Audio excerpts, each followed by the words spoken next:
warahmatullahi wabarakatuh. Alhamdulillah bi ni'matihi tatimmus shalihat. Wassalatu wassalamu ala sayyidina Muhammadin sayyidil bariyat wa ala alihi wa sahbihi wa wala amma ba'd. A'udzu billahi minasyaitonir rajim. Laqad ja'akum rasulun min anfusikum azizun 'alaihi ma 'anittum harisun 'alaikum bil mu'minina raufur rahim. Ma'asyiral ikhwan rahimakumullah, para masyayikh, para ulama, para kiai, para ajengan, para sepuh, aparatur pemerintah, hadirin dan hadirat rahimakumullah. Pada pagi hari ini kita bersyukur kepada Allah Subhanahu wa taala. Allah menggerakkan langkah kaki kita. Allah bukakan telinga kita memperdekatkan sesuatu yang agung. Dihadirkan hati kita dan didekatkan kita dengan Allah dan Rasulnya. Pertama-tama saya ucapkan terima kasih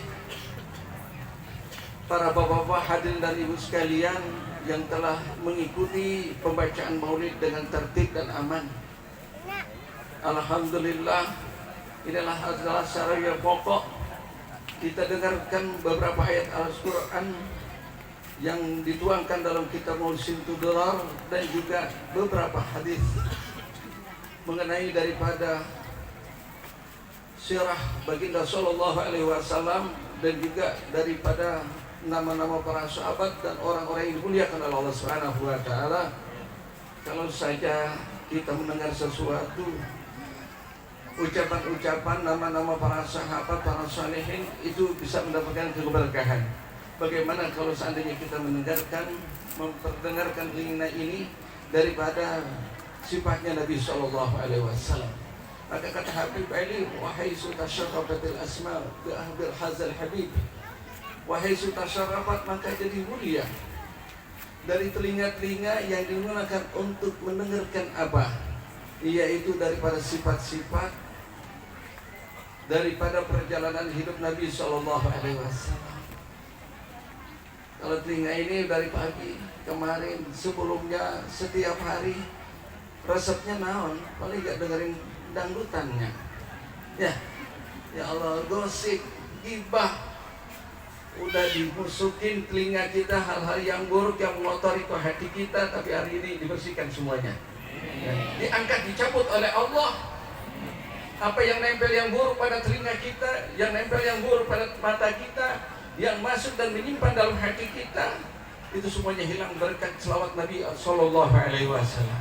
Maka dikatakan wahai tasharrafatil asma bi akhbari hadzal habib, karena pada pagi hari ini kita mendengarkan kabar tentang berita sesuatu yang agung. Allah Subhanahu wa taala menyampaikan dalam Al-Qur'an, laqad ja'akum rasulun min anfusikum azizun 'alaihi ma 'anittum harisun 'alaikum bil mu'minina raufur rahim. Rata-rata taninya, rata-rata tani ya, tani namun hasil panen tani parekna sae bunga ke senang buka jadi 30 tahun ada yang mau menikah, senang gak? Anaknya lulus jadi sarjana, senang. Bapaknya naik pangkat, naik gaji, senang. Mana lebih senang? Sesuatu yang paling kita gembirakan, yang senang, boleh nggak apa-apa. Hasil panen bagus, senang nggak apa-apa. Anak berhasil, senang nggak apa-apa. Mendapatkan pujian, pangkat dan sebagainya, kita senang. Dapat rezeki yang banyak, senang nggak apa-apa. Faman fa'idatu hadhil bisyarah wa talaqaha biqalbin salim faqad hudiya ila siratal mustaqim.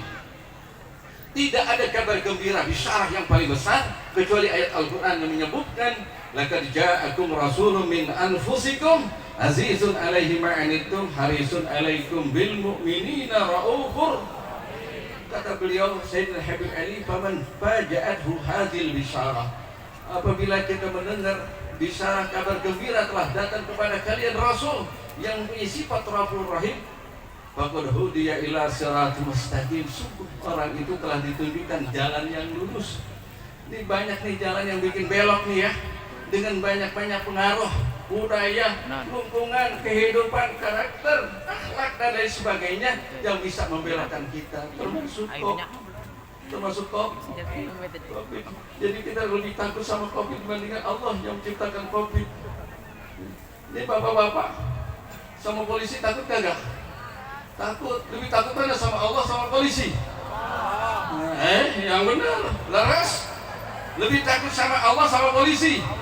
Ini bapak-bapak para polisi bukan berarti kita harus berani polisi, cuma contoh. Ya contoh. Tanamkan rasa disiplin, tanamkan kita rasa takut kepada Allah, juga kita harus hormati dan juga harus kita disiplin aturan-aturan aparat kepolisian.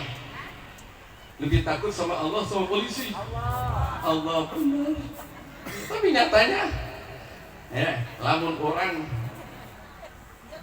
naik motor mau keluar, gak bawa SIM, gak bawa STNK, balik-balik ke.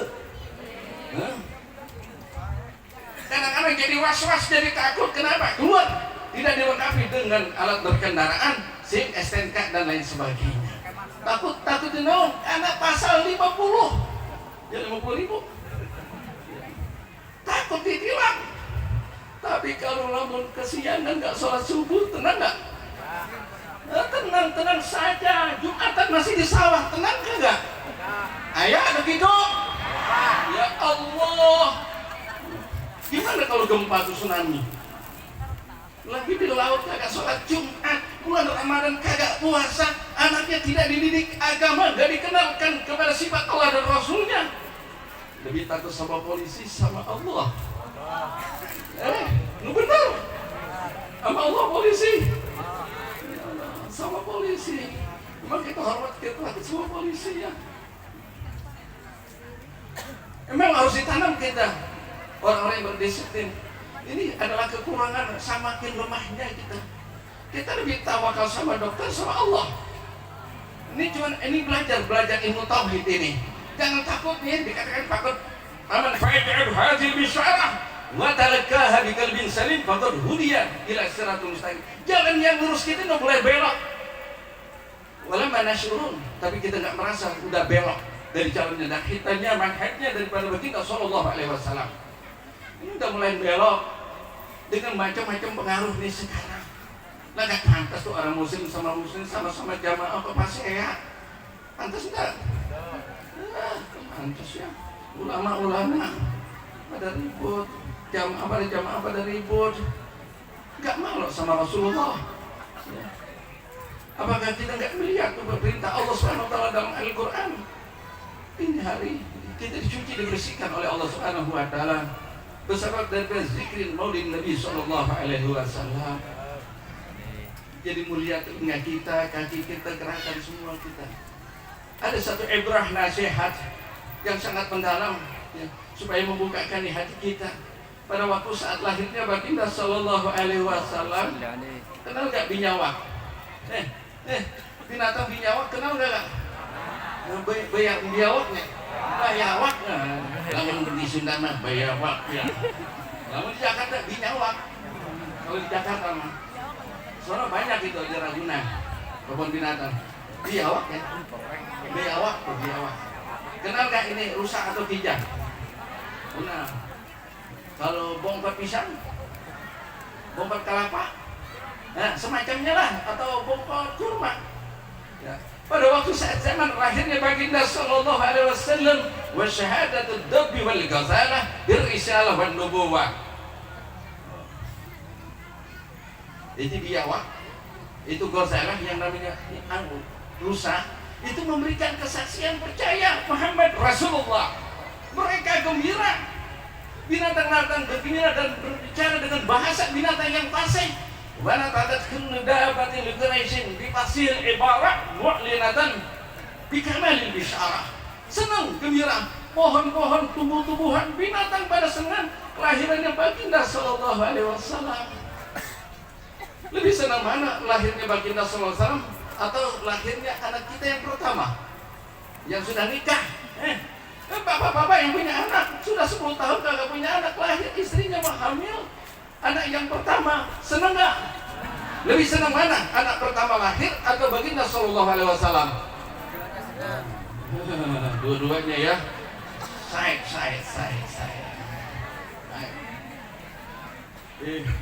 Kalau anaknya ulang tahun saking senang ini, anak pertama semua tua ya, udah ketemu tahunnya pakai apa namanya? Haul ulang tahun. Mungkin amal gak? Mungkin amal gak sama jamaah pengumuman di musola masjid mau haulnya anak saweran? Enggak kan ya? Sendiri berani, kuat, mampu. Tapi nyerahin Nabi SAW sudah teriak-teriak, panitia nggak datang juga, nggak nyumbang juga. Senang anak, ya gembira haulnya, maulidnya anak atau baginda SAW. Ini kadang-kadang ini orang Muslim nih, ya, kalau rame-rame ini miskin, tapi kalau sendiri kaya. Ya, bikin rumah mahal, kuat sendiri. Ya, haul anaknya atau ulang tahun anaknya sendiri mampu, tapi maulid Nabi SAW rame-rame pada babur, pada pergi rapat diajak takut diambil uangnya. Ya, bikin rumah sendiri, tapi bikin musola, bikin pesantren, sudah teriak-teriak. Ini sepanjang sini nih, jalan Mandalawangi sampai ke Jiput ini berapa itu? Yang kecek-kecek tuh, musola, masjid, banyak gak? Banyak gak? Tanya itu, desa mana, RT mana itu ada gak bikin muslim, orang muslim bikin rumah sendiri? Yang bagusnya begini, kalau kita bikin rumah boleh minta amal di jalan. Ya, karena buat sendiri, uangnya cuma sendiri, gak ada lagi minta bantuan muslimin. Tapi kalau buat musola, berebut. Ini kadang-kadang nih kalau orang muslim rame-rame miskin, kalau sendiri kaya. Innallaha ashtara minal mu'minina anfusahum wa amwalahum. Mau kita punya harta, kita punya jiwa, ditawarkan oleh Allah Subhanahu wa Ta'ala. Mana pengorbanan kita untuk Allah? Apa yang sudah kita korbankan untuk Rasulullah? Dan kalau kita lihat apa yang dikorbankan oleh para sahabat Nabi SAW zaman Rasulullah, maka kita malu. Satu malam saja ibadahnya Sayyidina Abu Bakar As-Siddiq tidak akan mencukupi keutamaannya kita ibadah seumur hidup. Dan begitu juga ibadahnya Sayyidina Ali radhiyallahu anhu dan juga sahabat yang lainnya, Sayyidina Utsman, Sayyidina Umar, satu hari tidak akan mampu kita mengumpuli amal-amal mereka. Dan termasuk sahabat-sahabat yang 10 sudah demikian syahadah. Saya abang kita punya amal sekarang tidak ada langsung bisyarah dari Nabi SAW diberikan kesaksian kita masuk surga. Tapi 10 sahabat ini sudah diberikan kesaksian masuk surga. Sayyidina Abu Bakar fil jannah, wa Umar fil jannah, wa Sayyidina Utsman fil jannah, wa Ali fil jannah, termasuk asbarus sarah daripada sahabat yang 10. Kita kadang-kadang malu berkorban untuk Nabi dan Rasulullah. Ya kalau binatang tanaman aja seneng, kok kita yang punya akal, yang punya hati ini mau balik kagak seneng. Ya Allah, ini harus senang, harus gembira. Maka beruntunglah para hadirin, baik langsung khususnya para panitia yang menyebabkan terlaksananya peringatan Maulid di Darul Islah Talun Jiput ini. Ya, mudah-mudahan sedikit apa yang kita lakukan, baik impaknya, tenaganya, semua ini memberikan kesaksian dan menghubungkan kita dengan Rasulullah SAW. Nanti kita minta sebagaimana setiap kali selesai sholat tarawih dalam setiap Ramadan, tahta liwa'i Nabi Muhammad SAW. Kita di bawah, berada di bawah benderanya baginda Nabi SAW. Ini salah satu syiar kita nih, tanda-tanda umat Islam cuma maulid aja nih. Ya, musola udah mulai kosong, majelis taklim sudah mulai kosong, pesantren udah mulai kosong.